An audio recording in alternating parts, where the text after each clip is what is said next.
لیکن پاکستان کہاں پر کھڑا ہے اور پاکستان کی پالیسیز کیا ہیں؟ جنگ کے لیے یہ ماحول بنایا جاتا ہے اور اس کے اوپر سیاست ہوتی ہے۔ اگر بھارت نے ہمارے اوپر جنگ مسلط کی تو اس کا ہم جواب ضرور دیں گے، لیکن خدا کے لیے کشمیر کا نام آپ استعمال کر کے اپنی سیاست نہ چمکائیں، چونکہ 78 برسوں سے ہم اس طرف سے بھی اسی قسم کی باتیں جو ہیں وہ سن رہے ہیں۔ پھر وہ یہ بھی کہتے ہیں کہ بھارت ہمیشہ کی طرح اس بار بھی دہشت گردی، آبی دہشت گردی کر رہا ہے۔ بھارت پاکستان کے خلاف کارروائی کرے گا تو اس کا جواب ضرور دیا جائے گا۔ بالکل اس کا جواب تو ہم دیں گے، لیکن بھارتی پروپیگنڈا جو بے نقاب ہوا وہ دریائے جہلم میں اضافی پانی چھوڑنے کے تناظر میں جو آپ نے پالیسیز تھی وہ دیکھ لی۔ ایک طرف یہ کہتے ہیں کہ ہم پانی بند کر دیں گے اور دوسری طرف آپ نے دریائے جہلم کے اندر پانی چھوڑ دیا، تو یہ بھی ایک اس فالس فلیگ آپریشن کا ہی ایک حصہ ہے جو بھارت اس وقت پاکستان کے خلاف کر رہا ہے۔ پھر سے بھارت سنتاس معاہدے کی یک طرفہ معطلی کے اعلان کو سچ ثابت کرنے کی کوشش کرے گا۔ بھارتی اقدام صرف اپنے عوام کو بیوقوف بنانے کی بھونڈی کوشش کے سوا اب کچھ نہیں ہے۔ بھارت نے پہلے دریائے جہلم میں اضافی پانی چھوڑ کر سیلابی صورتحال کا تاثر دینا چاہا۔ بھارت کی اس کوشش کے نتیجے میں مظفر آباد کے علاقے ڈومیل سے 22,000 کیوسک کا ریلا گزرا اور بھارت کے پاس دریا کا بہاؤ روکنے یا اس کا جو رخ ہے اسے تبدیل کرنے کی صلاحیت نہیں ہے، تو صرف یہ بھارت ایک فالس فلیگ آپریشن پانی کے معاملے کے اوپر بھی آپ کو کرتا ہوا نظر آ رہا ہے۔ بھارت کے پاس اس وقت مغربی دریاؤں پر محض 0.624 ملین ایکڑ فٹ پانی ذخیرہ کرنے کا مجموعی یہ ان کی کیپیسٹی ہے، اور اس کے مقابلے میں پاکستان کے منگلہ ریزرو جو ہے اس میں 7.35 ملین ایکڑ گنجائش ہے۔ تو آپ ایک کمپیریزن کر سکتے ہیں کہ دونوں ملکوں کی کیپیسٹی کیا ہے، اگر وہاں سے پانی چھوڑا جاتا ہے اور وہ پانی جسے یہ روک نہیں سکتے، یعنی آپ کو پانی ہر صورت کے اندر پاکستان میں اس کو چھوڑنا ہے، تو پاکستان کے پاس تو پوری کیپیسٹی موجود ہے۔ بھارتی ایئر لائنز کو ایک دوسرا ایک نقصان یہ ہو رہا ہے کہ پاکستانی فضائی حدود کی بندش اور بھارتی ایئر لائنز کو صرف ایندھن کی مد میں باقی جو کرایہ یہ اس کے علاوہ ہے، روزانہ کی بنیاد پر 21 کروڑ روپے کا جھٹکا لگ رہا ہے جی۔ اور اگر یہ پابندی برقرار رہی تو ایئر لائنز کو مزید بھاری نقصانات برداشت کرنا پڑیں گے۔ ایک تو ٹائم ہے، پھر لوگ جب آپ کے پاس پیسنجر نہیں ہوگا دیگر ایئر لائنز کی طرف جائیں گے تو یہ بھی آپ کو نقصان ہوگا، اور اس کے ساتھ ساتھ پھر نیشنل جو اسٹیٹ کیریئرز ہوتے ہیں جی ان کے لیے چلنا مشکل ہو جاتا ہے۔ میں آپ کو پھر سے ایک خبر یہ بھی دے دوں، بھارت سے ہی 16 یوٹیوب چینلز ہیں جی جن کے اوپر بھارت میں پابندی لگا دی گئی، اور پاکستانی میڈیا کی جانب سے جو سچ آپ کو ہم دکھا رہے تھے اس سچ کو شاید بھارت ایک آنکھ بھی پسند نہیں کرتا، اور یہ جو آپ نے آزادی اظہار کا قلم اٹھایا ہوا ہے نا، اس کا بھی ڈراپ سین ہو گیا اور 16 کے قریب یوٹیوب چینلز اور پاکستان کے ٹیلی ویژن چینلز کو اس میں بند کر دیا گیا۔ اب انٹرسٹنگ بات یہ ہے کہ آسما شیرازی کا یوٹیوب چینل بند ہو گیا ہے، عمر چیمہ، منیب فاروق،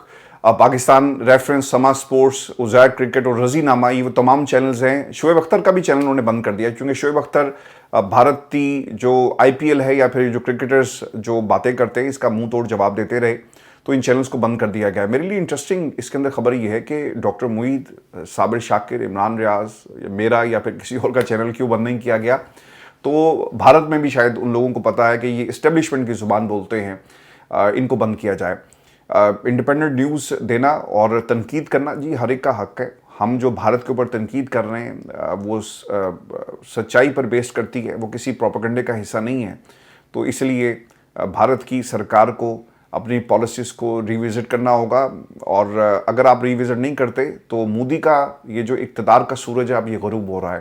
میں آپ کو پھر سے ایک خبر یہ بھی دے دوں، بھارت کی دھمکی اور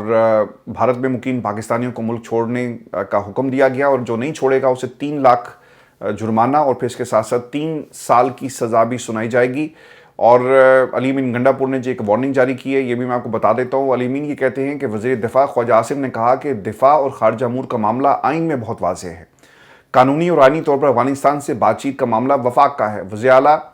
اور گورنر خیبر پختونخوا کو افغانستان سے آزادانہ ڈیل کی اجازت نہیں دیں گے۔ اگر وہ چاہتے ہیں کہ آزادانہ طور پر افغانستان سے ڈیل کریں تو وفاق اجازت نہیں دے گا۔ ایسے عمل کا نہ کوئی قانون اور نہ آئین اجازت دے گا۔ کوئی اپنی رائے کو وفاق پر مسلط نہیں کر سکتا۔ دیکھیں یہ جو فضل الرحمان صاحب تھے یہ بھی گئے تھے افغانستان، اور پھر آپ نے کچھ صحافیوں کو بھی بھیجا۔ یہ قوم کو ضرور بتا دیں کہ وہ کون سا مینڈیٹ تھا جس کی بنیاد پر یہ لوگ افغانستان جا کر پاکستان کے لیے بات کر رہے تھے۔ تو یہ صرف اور صرف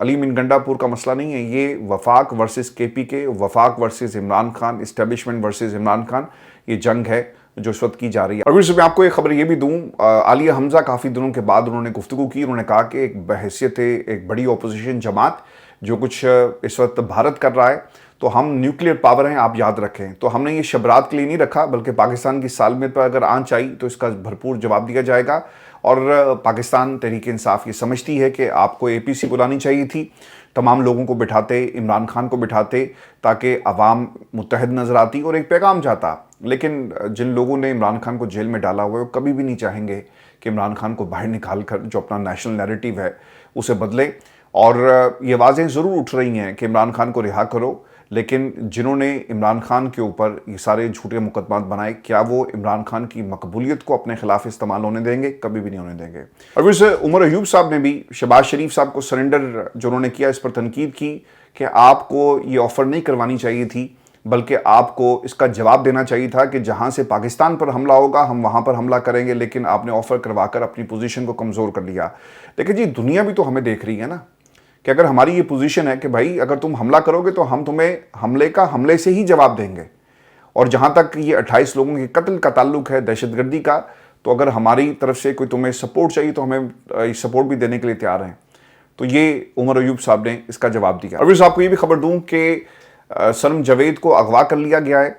اور اطلاعات کے مطابق صنم جاوید دیگر خواتین کے ہمراہ جیل ٹرائل کے بعد جیل سے باہر نکلی تو پولیس گاڑی ان کو جیل گیٹ سے باہر تک لے کر جا رہی تھی۔ اس دوران پولیس اہلکاروں نے صنم اور دیگر خواتین سے تلخ کلامی کی اور ہاتھا پائی کی۔ صنم کو ایک سفید رنگ کی گاڑی میں سوار افراد کے حوالے کیا گیا اور پھر دیگر خواتین کو چھوڑ دیا گیا، اور صنم کے شوہر ان کے بارے میں بتایا جاتا ہے کہ ان کو بھی گرفتار کر لیا گیا۔ اب یہ 2 گرفتاریاں ہوئی ہیں۔ ایک تو میڈیا رپورٹس کے مطابق صنم جاوید کو ٹاؤن شپ پولیس نے، جبکہ شوہر کو FIA نے گرفتار کیا ہے، اور یہ بھی خبر آ رہی ہے کہ CM ہاؤس کی طرف جو ہیلتھ ورکرز ہیں وہ مارچ کر رہے ہیں،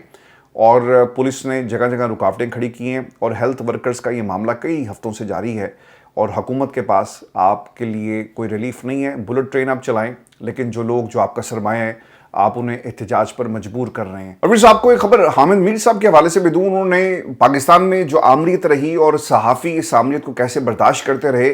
اور کس دور میں کیا ہوا، کس نے کتنے پیسے بانٹے، اس کا ایک مکمل احاطہ کیا۔ ہارورڈ سے وہ خطاب کر رہے تھے، وہ یہ کہتے ہیں کہ مجھے پاکستان میں کہا جاتا ہے کہ جناب بیلنس جرنلزم کریں۔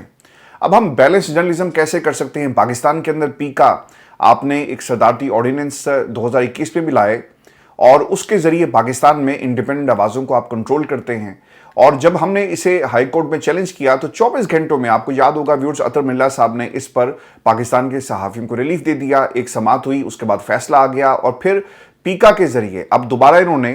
اس کو پارلیمنٹ سے منظور کروایا، اور جہاں 1 منٹ کے لیے بھی آپ نے بحث نہیں کی، اور اسلام آباد ہائی کورٹ میں جب یہ درخواست جاتی ہے تو بدقسمتی سے اس کے اوپر ایک سماعت بھی نہیں ہوتی، تو ریلیف تو خیر بہت دور کی بات ہے۔ پھر حامد میر صاحب یہ بھی کہتے ہیں کہ پاکستان میں میڈیا کی آزادی کو لمبے عرصے سے سلب کیا ہوا ہے۔ جب میں پیدا ہوا ایوب کا ماشاء اللہ تھا، جب صحافت شروع کی تو 87 میں ضیاء الحق کا ماشاء اللہ تھا، اور پھر مشرف کے ماشاء اللہ میں اب انہوں نے جو لفظ استعمال کیا ہے وہ کمیونٹی گائیڈ لائنز ہیں، جی میں وہ استعمال نہیں کر سکتا، لیکن وہ ایک فیس کی بات کر رہے ہیں۔ پھر وہ کہتے ہیں کہ میرا یہ چہرہ پسند نہیں آیا۔ 2021 میں DGISPR نے مجھے میڈیا پر بین کروایا۔ آج پاکستان میں میرے جیسے 8 سے 9 صحافیوں پر میڈیا پر پابندی ہے، یا بدقسمتی سے بولنے کی اجازت نہیں ہے۔ اور جب یہ سوال کیا جاتا ہے نا کہ پابندی کس نے لگائی تو اس کا جواب نہیں آتا۔ اچھا حامد میر صاحب تو اپنی پابندی کی بات کریں، جب عمران خان پر پابندی کی بات کی جاتی ہے اور معاملہ عدالتوں میں جاتا ہے نا تو پیمرا کہتا ہے کہ جناب ہم نے یہ پابندی نہیں لگائی، لیکن یہ پابندی پاکستان کی اسٹیبلشمنٹ کی طرف سے لگائی۔ یہ کہنے میں کسی کے پاس یقیناً کوئی اختیار نہیں ہے یا ہمت نہیں ہے کہ وہ پاکستان کے اندر یہ بتا سکے کہ سب کچھ کیا ہو رہا ہے۔ پھر وہ یہ بھی کہتے ہیں کہ میں نے 1 سال پہلے شہید ارشد شریف کے قتل کی تحقیقات کے لیے اسلام آباد ہائی کورٹ میں درخواست دائر کی۔ کچھ سماعتوں کے بعد اس وقت کے چیف جسٹس عامر فاروق صاحب تھے، آپ کو یاد ہوگا، تو انہوں نے کہا جی کہ میں نے فیصلہ محفوظ کر لیا اور میں فیصلہ لکھنے کے بعد آپ کو سناؤں گا۔ لیکن پھر آج 1 برس ہو گیا، یہ فیصلہ نہیں سنایا گیا، اور پھر اس کے بعد ان کی ترقی ہوگی اور وہ سپریم کورٹ پاکستان چلے گئے۔ 2013 میں اب اس حوالے سے انہوں نے ایک بہت ہی اہم انکشاف کیا، اور وہ یہ کہتے ہیں کہ 2013 میں انتخابات میں دھاندلی کے گواہ کے طور پر سپریم کورٹ میں پیش ہوا تو تحریک انصاف کے وکیل عبدالحفیظ پیرزادہ سے ملا تو اندازہ ہو گیا کہ یہ وکیل انصاف دلوانا نہیں چاہتے۔ ہم صحافیوں نے عبدالحفیظ پیرزادہ سے جے سید کو جنرل اسد درانی کی طرف سے وہ کوئی پیسوں کی بات ہے، کہتے ہیں کہ اتنے پیسے ہم نے دینے کی جب ان سے تصدیق چاہی تو عبدالحفیظ صاحب نے یہ تسلیم کیا کہ میں نے بالکل پیسے دیے اور یہ پیسے مجھے انٹیلیجنس ایجنسیوں کے کہنے پر دیے گئے۔ جے سید نے پیسہ 5 حلقوں میں پاکستان پیپلز پارٹی کو ہروا کر پاکستان توڑنے والے امیدواروں کو جتوانا تھا۔ سابق D G I S I general Asad Durrani نے ایفیڈیوٹ جو آرمی چیف اور صدر کے حکم پر، یعنی انہوں نے کہا کہ ایک ایفیڈیوٹ تھا کہ یہ کس کا حکم تھا، آرمی چیف کا اور صدر کے حکم پر پیسے دینے کا بتایا، لیکن ایک نام جی ایم سید کا جان بوجھ کر اس میں نہیں بتایا گیا، کیونکہ جے سندھ کا سربراہ جی ایم سید پاکستان کے توڑنے پر کام کر رہا تھا، اور جنرل اسد درانی نے جی ایم سید کو مڈل مین سابق وزیر قانون عبدالحفیظ پیرزادہ کے ذریعے یہ پیسے دیے، جبکہ جی ایم سید نیشنلسٹ تھا، سندھ الگ کرنا چاہتا تھا اور سندھ کے اندر یہ نعرے بھی لگے۔ جنرل ضیاء الحق کے بارے میں وہ یہ کہتے ہیں کہ جنرل ضیاء الحق پاکستان کے لیے سیکیورٹی تھریٹ تھا۔ جنرل ضیاء الحق ان قوتوں کی مدد کر رہا تھا جو پاکستان توڑنے پر کام کر رہی تھی۔ سلمان اکرم راجہ نے جی اس سے خطاب کیا، لیکن یہ وہ تمام سوالات ہیں، پاکستان کے اندر کوئی انڈیپینڈنٹ انکوائری نہیں ہوتی اور صحافی بیچارے اپنی زندگیوں پر کھیل کر، اپنی زندگی جان جوکھوں پر ڈال کر، اپنے بچوں کے مستقبل کو تباہ کر کر دیار غیر میں بیٹھ کر یا پھر پاکستان کے اندر بیٹھ کر ان قوتوں کا مقابلہ کرتے ہیں۔ پاکستان کے قانون کے اندر اتنی ہمت نہیں ہے کہ انڈیپینڈنٹ انکوائری کر سکے، لیکن یہ صحافی پھر آپ کو اسی طرح مختلف تقریبات کے اندر یہ قصے سناتے ہوئے نظر آئیں گے، یا پھر انہیں موقع ملے تو کوئی کتاب لکھ دیں گے۔ اب سلمان اکرم راجہ نے بھی اس موقع پر خطاب کیا اور وہی کہتے ہیں کہ پاکستان میں عدلیہ آزاد نہیں بلکہ پاکستان میں لیگل آرڈر ہی معطل کر دیا گیا۔ پاکستان میں عدالتیں ہیں، پارلیمنٹ ہے، الیکشن کمیشن ہے، لیکن یہ سب بے سود ہیں جس طریقے سے ملک کو چلایا جا رہا ہے۔ در حقیقت ایبڈکشن اینڈ ٹارچر یہ ایک حقیقت بن گئی ہے۔ ججوں کے بیڈ روم سے ڈیوائسز نکل رہی ہیں، لوگوں کو اغوا کیا جاتا ہے، 40 دن بعد آنکھوں پر پٹیاں باندھ کر آپ کو چھوڑ دیا جاتا ہے اور پھر کہا جاتا ہے کہ جناب کچے کے ڈاکو چھوڑ کر چلے گئے۔ ڈاکوؤں سے مقابلہ ہوا، آنکھوں کی پٹی کھلتی ہے تو لوگ روتے ہوئے اپنی جو آپ بیتی ہے وہ بیان کرتے ہیں اور اس کے بعد مکمل خاموشی چھا جاتی ہے۔ 40 دن کے بعد آنکھوں پر پٹیاں باندھ کر چھوڑ دیا جاتا ہے، وہ لوگ بول تک نہیں پا رہے ہوتے۔ ملک میں بدترین ٹارچر اس وقت کیا جا رہا ہے اور اس ٹارچر کے ذریعے ملک کو چلایا جا رہا ہے۔ ہمارے پاس عدلیہ کی، پروسیکیوشن کی آزادی کی قوانین ہے، لیکن عمل درآمد نہیں ہوتا، اور 26ویں ترمیم پر ہمارے پارلیمنٹیرینز اٹھائے گئے، بی این پی کے ممبرز اٹھائے گئے، خواتین کو اغوا کیا گیا، بچوں کو اغوا کیا گیا، ان پر تشدد کر کے ان کے بڑوں کو ان کی آوازیں سنائی گئی اور یہ ترمیم پاس کروائی جاتی ہے۔ پاکستان کو اگر آپ نے اس طرح ہی چلانا ہے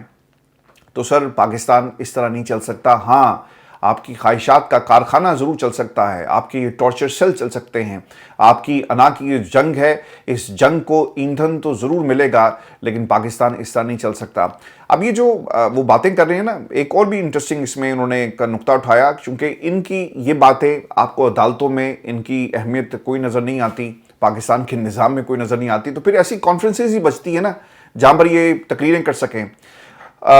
جو سلمان راجہ صاحب ہیں وہ یہ کہتے ہیں کہ 8 فروری کو تحریک انصاف میں 180 سیٹیں ہم نے جیتی، اور پھر سادہ اکثریت سے بھی زیادہ تھی، رات کو رزلٹ روک کر اگلے دن سنائے گئے اور مینڈیٹ ہمارے سے ہمارا چھین لیا گیا۔ کراچی کی 21 سیٹوں میں سے 19 سیٹیں پاکستان تحریک انصاف نے جو جیتی، حیدرآباد سے سیٹیں تحریک انصاف جیتی، لیکن سب کی سب چھین لی گئی، اور وہ نظام ہے جس کے ساتھ پاکستان تحریک انصاف جو ہے اس وقت لڑ رہی ہے۔ انہوں نے پھر کچھ مارشل لا کی باتیں بھی کہی کہ 2012 میں air marshal Asghar Khan case کا 16 سال بعد فیصلہ سنایا گیا، میں وکیل تھا، بے نظیر بھٹو کو سیکیورٹی رسک قرار دے کر 1990 کے انتخابات چرا لیے گئے۔ آرمڈ فورسز کے حلف میں لکھا ہے کہ وہ سیاست میں مداخلت نہیں کریں گے، یہ صرف اپنے حلف کی خلاف ورزی کر کے مداخلت ہی نہیں کرتے بلکہ ڈیفیکٹو پاور بن کر ملک چلاتے ہیں۔ آئین کے آرٹیکل 6 میں آئین کی خلاف ورزی سنگین نتائج ہیں لکھے گئے، جنرل مشرف کو عدالت نے سنگین سزا سنائی، اس کے باوجود ان کو کوئی فرق نہیں پڑتا۔ میری سمجھ سے باہر ہے کہ آئین میں کیا ترمیم کی جائے جو انہیں روکے، اور آئین پہلے سے ہی پاکستان کا جو جس طرح سے موجود ہے۔